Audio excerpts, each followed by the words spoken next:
Buenas tardes, hermanos y amigos que nos visitan. Buenas tardes.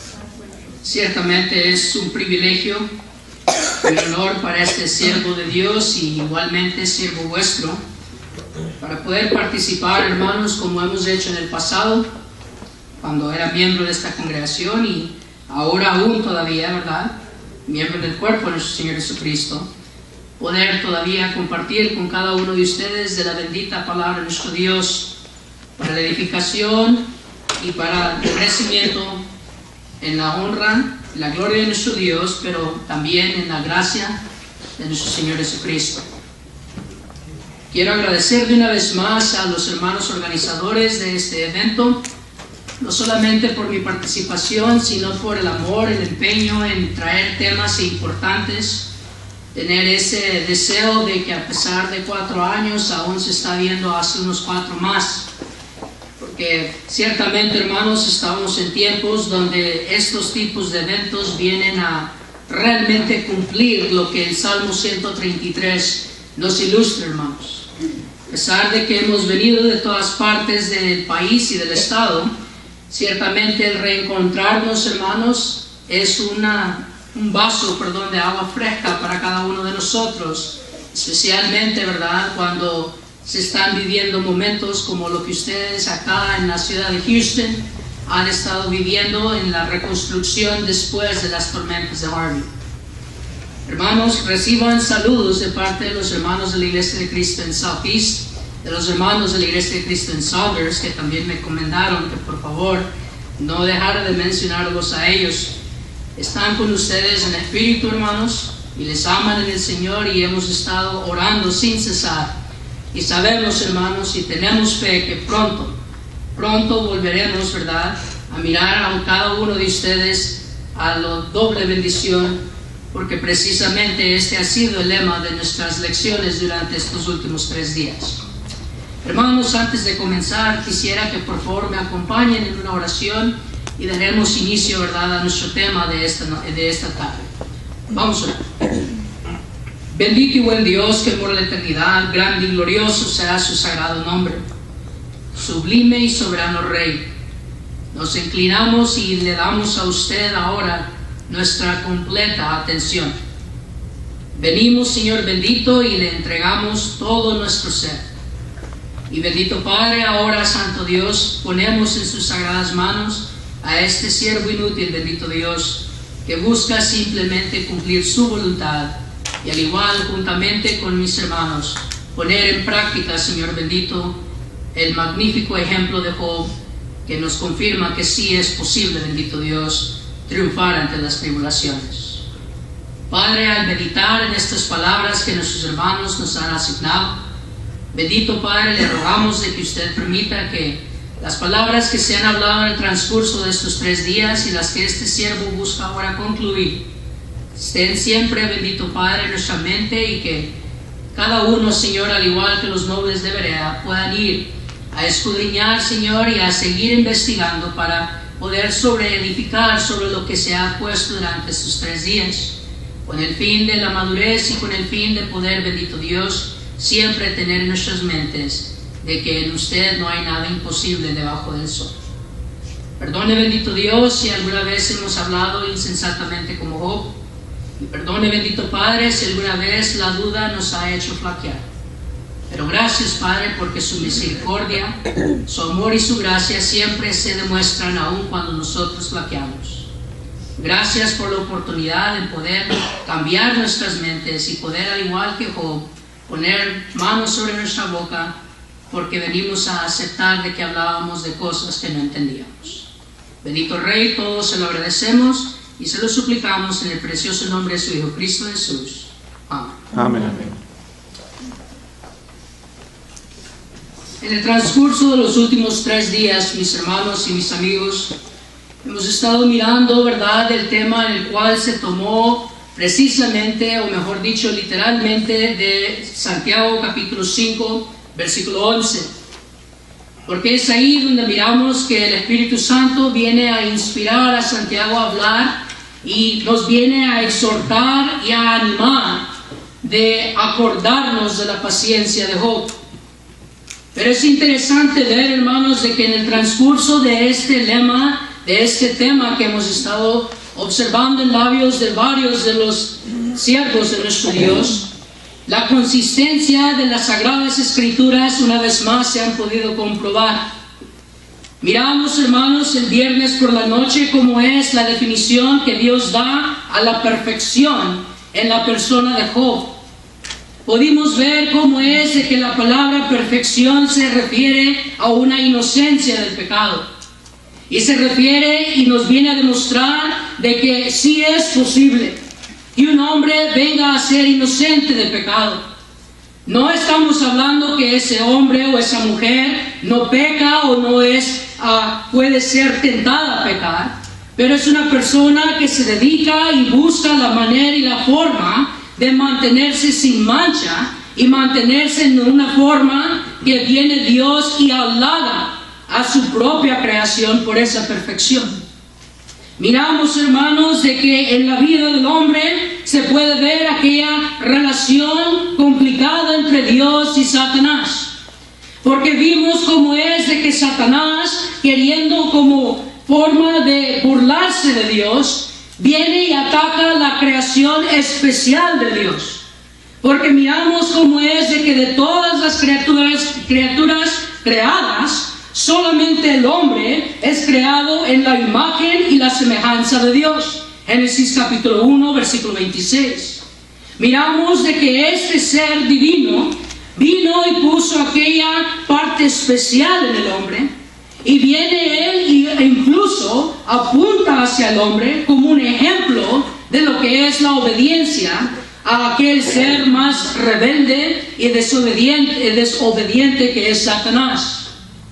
Pero en el hombre pudimos ver este viernes pasado de que Satanás, por su rebeldía, Satanás por su iniquidad, por no querer arrepentirse, viene y acusa al hombre de ser un ser convenenciero.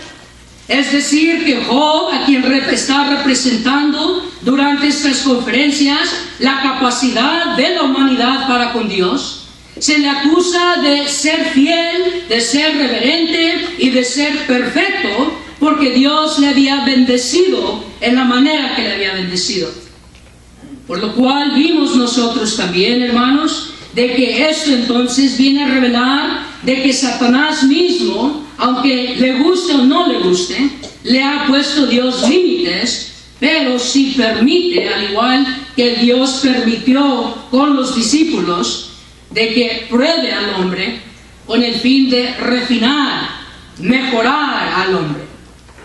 Vimos, hermanos, cómo es posible de que este mundo quizá es la definición griega del tártaro, porque aquellas palabras del apóstol Pedro en cuanto a aquellos ángeles que están en prisiones de oscuridad, se nos pudo demostrar basado en un exégesis hermoso de que no necesariamente se está refiriendo a una jaula, sino a un límite. Y una vez más pudimos ver cómo es posible de que este ser tan malévolo, aún él tiene que respetar y aún él tiene que adquirir su voluntad a la voluntad del Supremo Dios. Ahora, esto vino a ser importante, hermanos, porque aquí venimos a ver entonces la sabiduría de todo lo que perdió Job.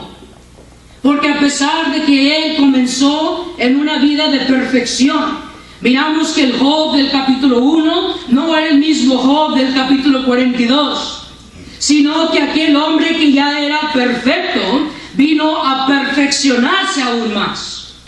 Por lo cual vimos un concepto profundamente increíble de parte de Dios, de que esto se vino a adquirir por medio de la tribulación, por medio del sufrimiento, por medio de la agonía. Y la razón fue porque vemos que el apóstol Pedro, hablándole a una iglesia perseguida, sin misericordia, nos revela de que es momento de gozo. Porque como el oro que es refinado por el fuego, la fe que es mucho más preciosa que el oro, también viene a ser purificada, viene a ser limpiada de la misma manera. Pero tuvimos, hermanos, que entender y tuvimos que mirar de que Job no tenía consoladores adecuados. Vimos que primeramente aquella mujer en la cual tenía que ser su apoyo, aquella mujer que tenía que levantarle sus brazos mientras los tenía caídos, flaqueó ante la presión de las pérdidas. Vino a ella a tener un momento de debilidad y no pudo ella resistir o aguantar como su esposo. Y como cualquier padre, como cualquier madre, cuya fe aún no había llegado a la madurez de la de Job, vino ella a hablar, como Job mismo le revela, como una persona insensata. Es decir, que ella hablaba de lo que no entendía. Pero aún más, al examinar más profundamente, podemos observar que ella hablaba porque había dado por vencido su vida. Había ella perdido el propósito de seguir viviendo. Y por esto ella le aconseja a Job, parafraseando en cierta manera, ¿para qué seguir viviendo? Mejor muramos. Ella me recordó en ese entonces de Jacob cuando le revelan de que a José le había pasado una tragedia. Y si recuerdan, cuando ellos vienen a querer consolar a Jacob, él no quería ser consolado por ninguno de sus hijos, sino que él prefería irse al Seol, dice él, con sus canas enlutando a su hijo. Ciertamente el dolor, hermanos, de la pérdida de un hijo es una experiencia no deseada sobre nadie. Se dice, ¿verdad?, de que los padres no deben enterrar a los hijos. En el caso de Job y su esposa, muy probablemente, una vez más, al examinar muy cercano, no solamente perdieron a sus hijos, sino que quizá aún a nietos y bisnietos, hermanos. Una pérdida total. Y tener amigos que no saben cómo reaccionar a una experiencia de la cual ellos no conocían. Pensar de que tenían palabras adecuadas, que podían quizás animar a Job en lo que ellos estaban viniendo a determinar que era la consecuencia, la paga del pecado de Job, porque no entendían ellos de que no siempre la calamidad tiene que ver como castigo. Vimos, hermanos, cómo es de que Dios se ve y tiene la misericordia de responderle al hombre que ahora estaba en desesperación por la enfermedad sobre su piel. Hombre que insensatamente viene a hablar y viene a decir, demandaré de Jehová respuesta. Este mismo hombre buscaba la silla de Jehová. Quería él y demandaba él en su autojustificación una respuesta y una aclaración de que por qué un hombre que toda su vida había vivido en santidad y en temor le estaba ahora pasando este problema. Porque se sentía abandonado. Porque la mentalidad humana y natural de este hombre bajo la presión era, porque cuando necesito a Dios más no está a mi lado. Y Dios le demuestra, nunca me fui. Porque le responde. Y claro, no le da una respuesta a su pregunta. No le da ninguna claridad o ninguna explicación, porque ¿quién es el hombre para pedirle, demandarle a Jehová Dios explicación? Pero aún así, de la forma más sincera del Salmo 8, de aquella pregunta tan hermosa que hace David mientras él mira los cielos,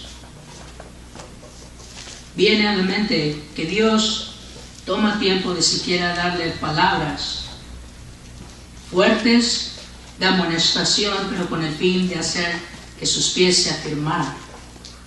Como cuando le preguntaba a su profeta deprimido, ¿qué haces aquí, Elías? Y lo hace demostrando su deidad, sus atributos divinos, mostrando su eternidad, su omnipotencia, su omnisciencia y su omnipresencia. E incluso podemos incluir también su omnibenevolencia. Desde el capítulo 38 hasta el capítulo 39 vemos cómo es de que nuestro Dios le hace a Job entender que hablaba él también de lo que acusó a su esposa como un hombre insensato. Qué hermoso ver de que Dios ahora era él quien rescató a Job, como Job rescató a su esposa de la insensatez. Y vimos, hermanos, de que esta sabiduría que Job logró no fue por las canas que él ya tenía, ya que él era un hombre mayor. No fue por las experiencias de la vida, porque él ya era un hombre obviamente muy experimentado. Sino que la sabiduría, la verdadera sabiduría, la sabiduría que proviene de lo alto, con otro tema que el mismo Santiago nos habla en el capítulo 3.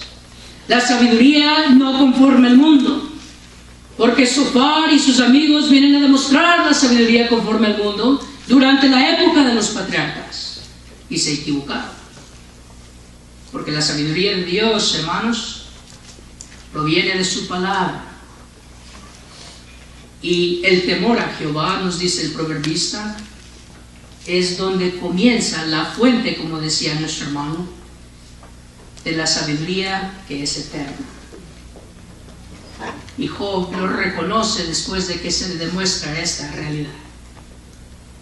Por eso, como decíamos en nuestra oración, Job dice: pondré mi mano sobre mi boca, porque yo hablaba sobre cosas que no entendía. Hermanos, ciertamente nuestro Dios vive. Ciertamente nuestro Dios está entre nosotros. Y como vimos esta mañana, el hecho de que tenemos pruebas y sin embargo estamos aquí es comprobante que Él vive. No pudiéramos buscar a Dios sin los dolores. No aspiraríamos al cielo sin la tribulación. Si este mundo fuera perfecto, si este mundo fuera el cielo, como dicen algunos sectarios, no tendríamos nada que aspirar. Ya hubiésemos llegado a la cúspide, a lo mejor de lo que podemos atribuir. Y sin embargo, la sabiduría de los problemas, la sabiduría del dolor y la sabiduría divina de la agonía es para que nosotros, como seres curiosos que somos, deseemos algo mejor siempre.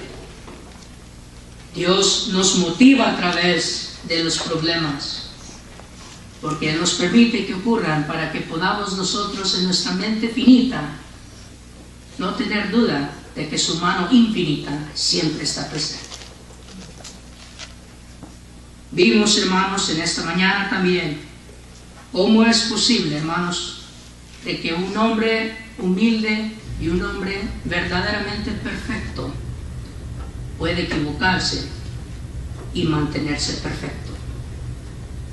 Qué increíble que un hombre como Job, el cual Dios lo pone como el pilar de la paciencia, un hombre como Job a quien Dios lo usa y lo presenta como que si fuera un trofeo para nuestro Padre Celestial, un padre orgulloso de su hijo, un padre el cual viene y dice con tanto orgullo y sin ninguna contención, sin ninguna intención de poner a su hijo en la situación en la cual se encontró, pero sino que lo dice con un gozo muy extraordinario, porque dice: no hay otro como él. Y a pesar de eso se equivocó. Un hombre perfecto se equivocó. Y un hombre perfecto pudo haber sido, o pudo, mejor dicho, ser aún más perfecto cuando se reencontró con la humildad, el arrepentimiento y el cambio. Esto por 3 días, hermanos, se nos ha enseñado. Y ahora, hermanos, venimos a ver lo que es el final del libro. No sé a quién enojé para que me dieran el tema más difícil, quizás, o quién realmente me está demostrando lo que es fe por confiar en mí, dar un tema tan complejo. pero sea cual sea, se lo agradezco.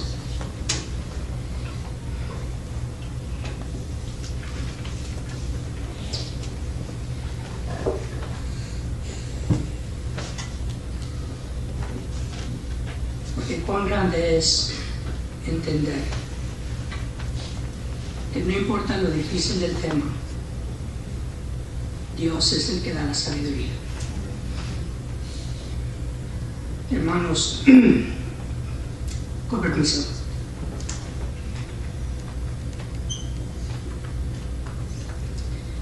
Para empezar a entender la recompensa de la paciencia, hermanos, quisiera que por favor usted me acompañe a Santiago capítulo 1. Santiago capítulo 1, versículos 3 y 4. Es más, empezaremos desde el versículo 12, hermanos. Dice: hermanos míos, tened por sumo gozo cuando os halléis en diversas pruebas, sabiendo que la prueba de vuestra fe produce paciencia. Mas tenga la paciencia su obra completa, para que seáis perfectos y cabales, sin que os falte cosa alguna. Qué increíble ver, hermanos, que Santiago comienza su epístola hablando de la paciencia y prácticamente la termina hablando de la paciencia. Se mencionó, hermanos, durante esta conferencia que el autor muy probablemente era el hermano de nuestro Señor Jesucristo. Y sin duda este fue uno de los que al principio no creía en el Maestro mismo. Y sin embargo vino a terminar creyendo y vino a terminar siendo discípulo de nuestro Señor.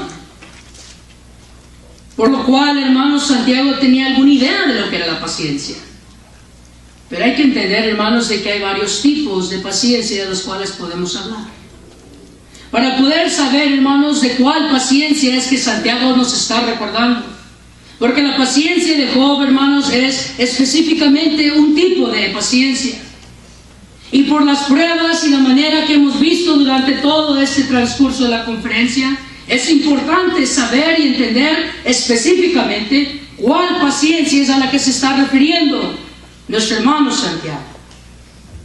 Y vemos, hermanos, de que aquí en el capítulo 2, primero dice Santiago que debemos de tener sumo gozo cuando nos hallemos en diversas pruebas. Y el motivo es porque esto va a producir en nuestra fe paciencia. La palabra, hermanos, implementada aquí en el griego koine es upomone. Y esta palabra, hermanos, se refiere simple y sencillamente a la resistencia o el aguante similar que el atleta que corre un maratón. Está hablando, hermanos, no de una paciencia externa, sino de una paciencia interna, hermanos. Es decir, que Job, hermanos, estaba siendo atacado desde afuera, pero él pudo resistir como la palmera, aquella gran tormenta, porque internamente él estaba bien anclado en Jehová. No había duda en su mente. La resistencia y el aguante de Job, hermanos, como uno de nuestros hermanos nos demostró, fue por meses, hermanos. Y yo personalmente encontré algunos que sugieren que quizás fue un año o más. Pero yo creo, hermanos, que con solo el hecho de que hubiera sido unos cuantos días era suficiente.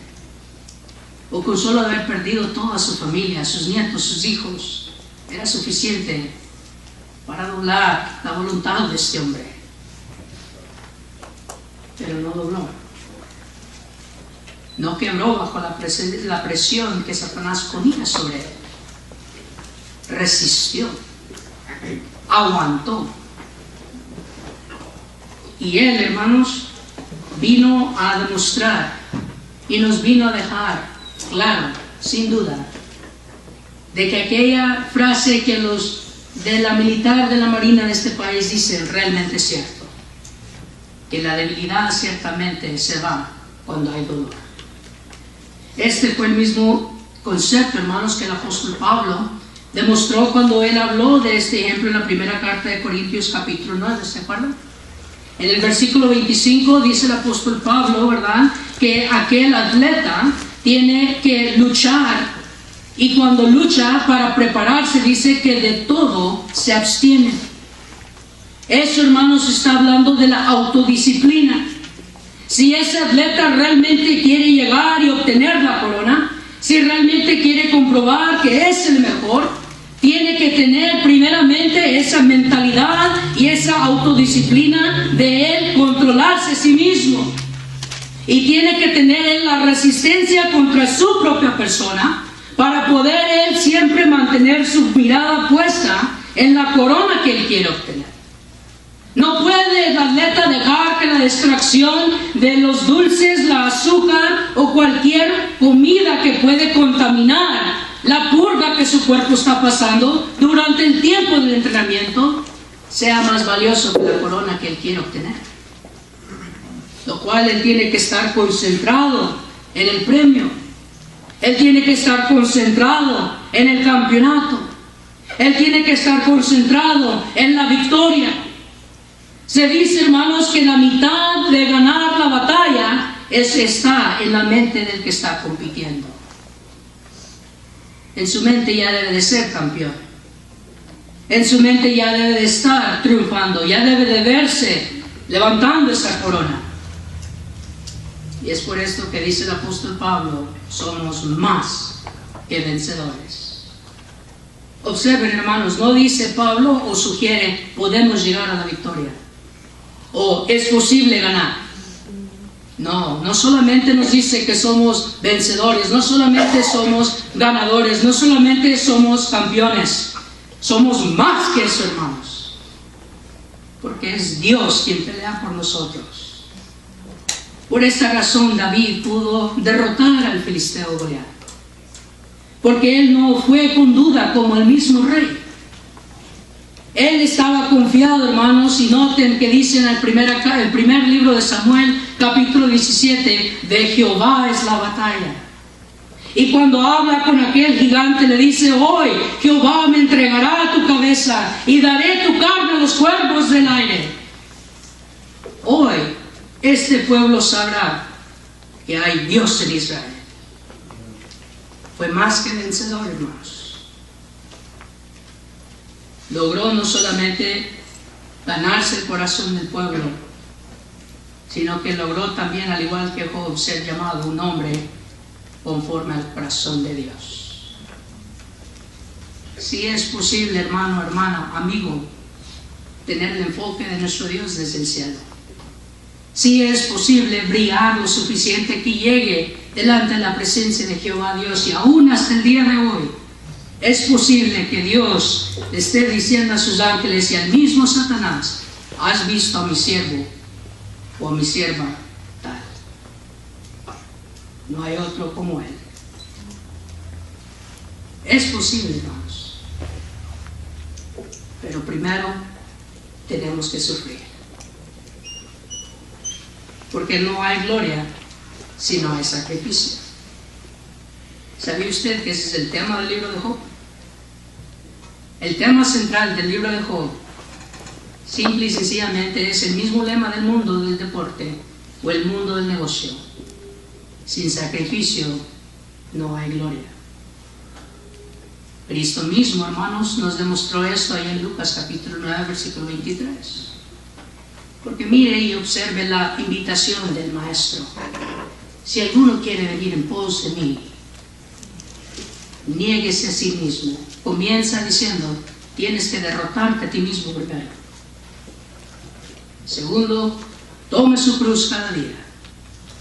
Y tercero, sígueme. Sin cruz no hay corona, hermanos. Por eso es que el cristianismo no es popular. Porque el mundo quiere la corona sin el sacrificio.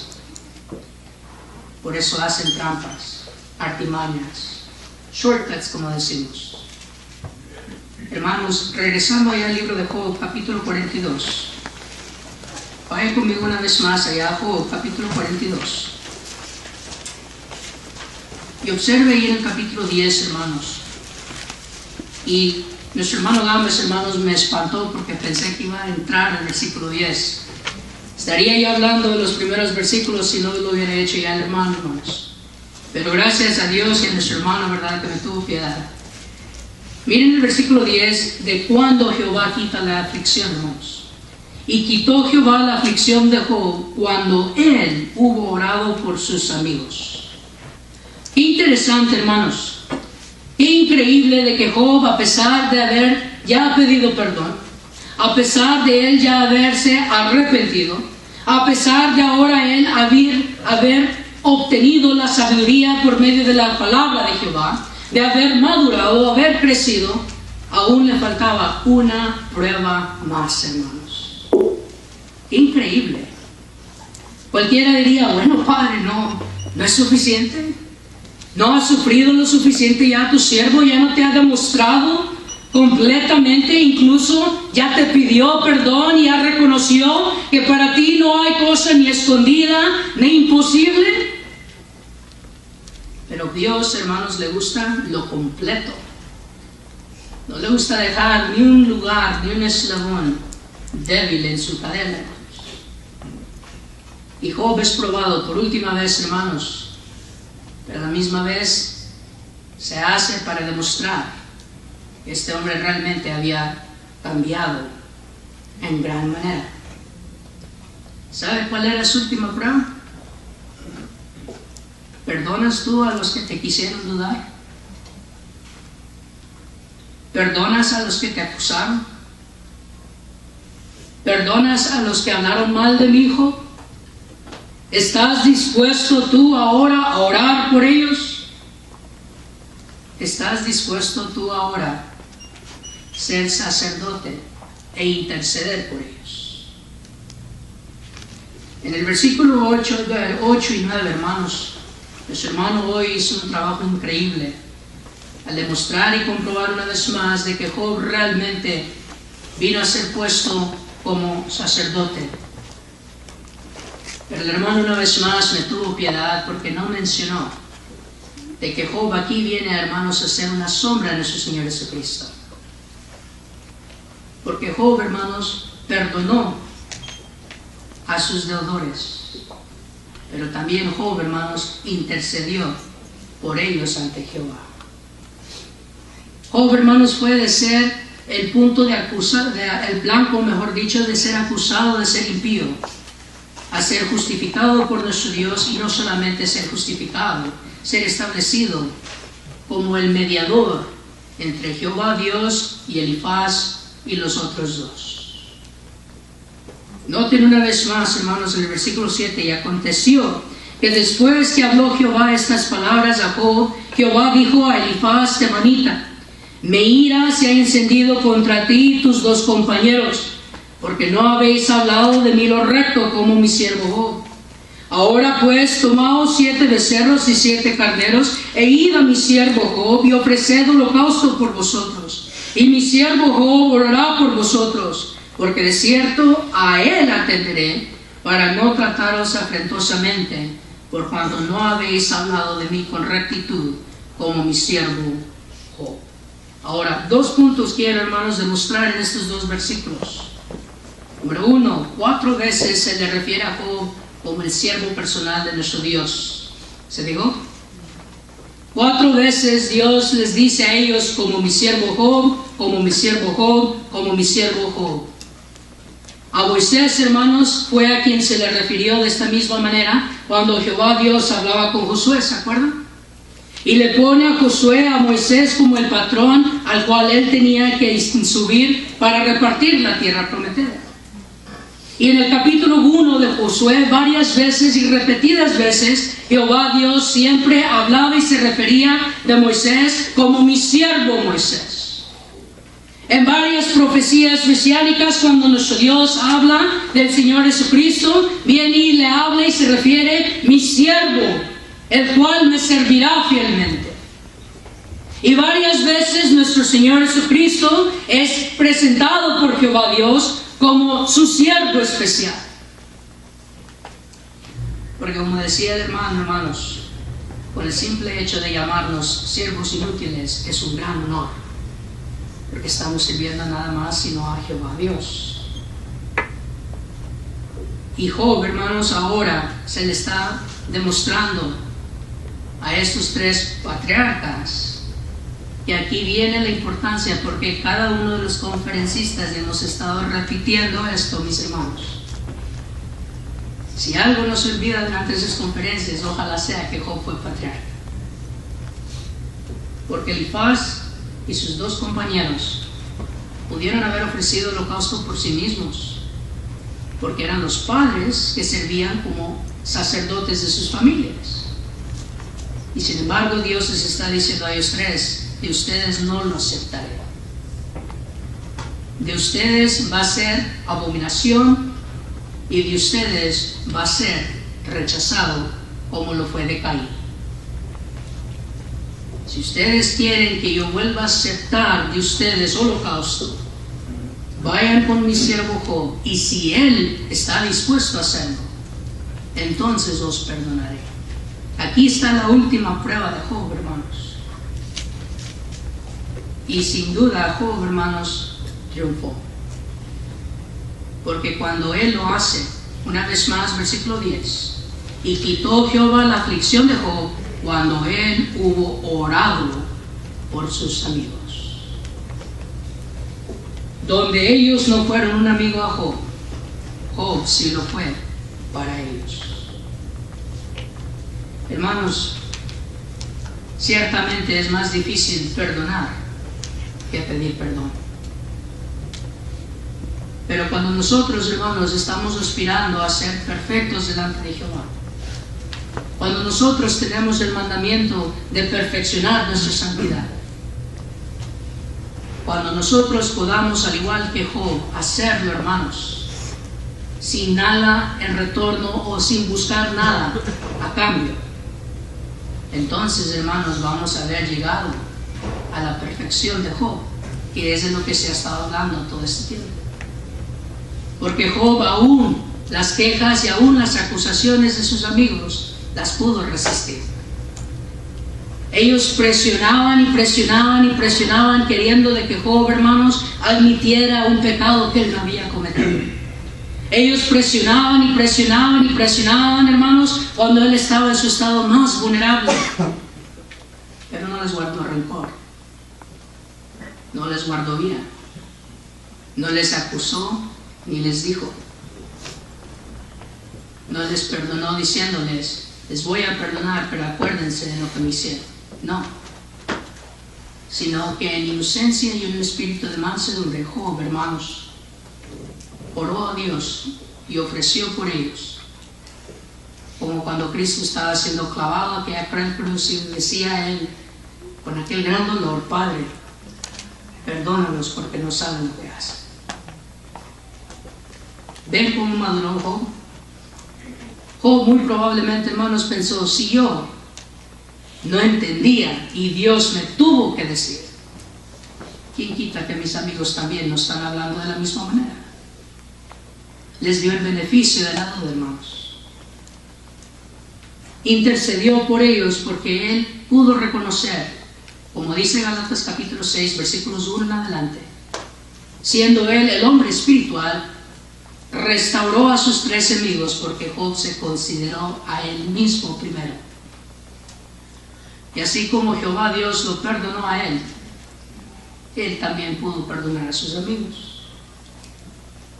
Esta es la recompensa de la paciencia, hermanos. El amor. El amor divino. El amor de Dios. El amor que Cristo ha dejado para que usted y yo lo sigamos. Vaya conmigo, por favor, a la segunda carta de Pedro.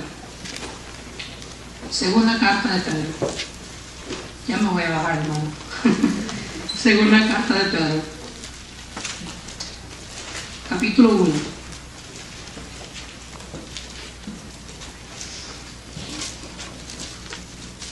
Comenzando, hermanos, en el versículo 5.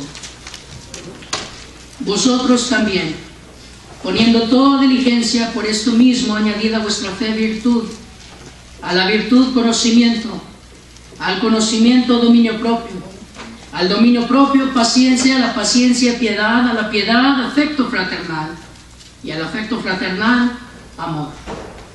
Porque si estas cosas están en vosotros y abundan, no os dejarán estar ociosos ni sin fruto en cuanto al conocimiento de nuestro Señor Jesucristo. Pero el que no tiene estas cosas tiene la vista muy corta.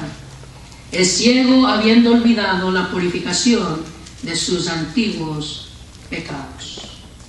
Por lo cual, hermanos, tanto más procurad hacer firme vuestra vocación y elección, porque haciendo estas cosas no caeréis jamás. Le pregunto, ¿no viene a su nombre Job cuando lee este esquema? Dijimos al principio de esta conferencia y dimos un breve resumen de la escala que los hermanos nos proveyeron en los temas. Vimos cómo Job comenzó siendo llamado perfecto y ahora estamos terminando viendo cómo Job vino a ser aún más perfecto. ¿Y sabe por qué? Porque tenía dominio propio, pero le faltaba añadir paciencia. Le faltaba añadir piedad, afecto fraternal y por último, amor. Porque como nuestro hermano Arroyo también nos enseñó, la mayoría del libro, Job se la pasa peleando con sus amigos, se la pasa autojustificándose, se la pasa él diciendo que no tenía por qué él sufrir esto, que él era un hombre santo, no tenía ni motivo ni razón por qué vivir estas calamidades. Si él ayudaba a la viuda, si él ayudaba al huérfano, si él había hecho todo delante de Dios, bien como Dios lo ordenaba. Pero cuando Dios le revela que no tiene nada que ver con lo que él ha hecho, sino tiene todo que ver con la gracia divina, Job llega a la madurez que Dios viene a usar como ejemplo a Satanás. Y me imagino yo a Dios mirando a Satanás y diciéndole, tú no pudiste hacer eso. Por eso Job es superior a ti, Dios, porque tú no lo pudiste hacer. No quisiste crecer. Y un humano que es hecho un poco menor que los ángeles vino a superarte a ti, querubín protector. Qué increíble, hermano, saber que podemos derrotar a Satanás y callarle su boca. ¿No quiere usted hacer eso? Entonces, hermano, no rompa bajo la presión de esta vida. Aguantémonos, hermanos. Seamos como la palmera en los atrios de Jehová, dice el Salmo. Que Satanás nos doble hasta donde Él quiera doblarnos, pero no quebremos bajo la presión, hermanos. Porque hay recompensa en la paciencia, tanto aquí debajo del sol, como eternamente sobre el sol. Hermanos, una vez más, termino con el versículo 17 que habla de que Job murió lleno de días. Les daré una breve explicación porque no puedo usar de mi tiempo. Note que habla de su vejez y luego dice que murió lleno de días. Esa frase en el Antiguo Testamento se usa solamente con 3 personas más. Y puede ir al manuscrito y leer sobre ellas. Pero el significado de esta frase es de que Job, hermanos, murió satisfecho. Cristo, al dar las bienaventuranzas, es la promesa que está dando, que vamos a quedar satisfechos. Y en Isaías 55 se nos promete que si resistimos en el día malo, terminaremos satisfechos, hermanos. ¿Y qué es la satisfacción que Dios promete? Tener, hermanos, la perfección que Él desea y poder nosotros, hermanos, cumplir por su voluntad siempre. Gracias, hermanos, por su atención. Que Dios bendiga su palabra.